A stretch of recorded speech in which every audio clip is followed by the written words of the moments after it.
थी। शबरी वह जंगल में रहने वाली एक साधारण लड़की थी। एक दिन उसके विवाह में सैकड़ों बकरों की बलि दी जाने वाली थी।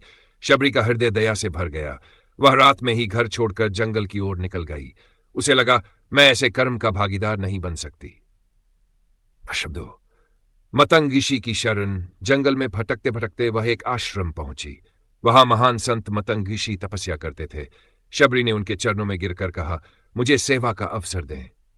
ऋषि ने उसकी सच्चाई देखकर उसे आश्रम में रहने दिया। शबरी रोज आश्रम की सफाई करती, जल लाती और साधुओं की सेवा करती। उसके मन में केवल सेवा और भक्ति थी।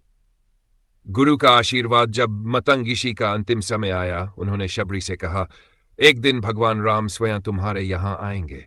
यह सुनकर शबरी का जीवन बदल गया। अब वह हर दिन राम के आने की प्रतीक्षा करने लगी। वर्षों की प्रतीक्षा, साल बीत गए।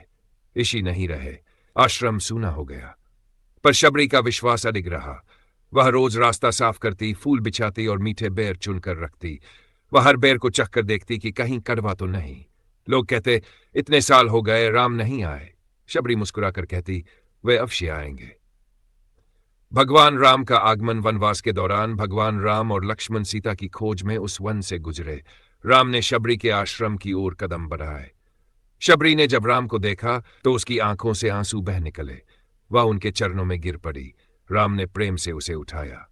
डब 6 प्रेम के बेर। शबरी ने बेर लाकर राम को दिए। हर बेर पहले चखकर देखती, फिर राम को देती। लक्ष्मण को आश्चर्य हुआ, ये तो जूठे बेर हैं।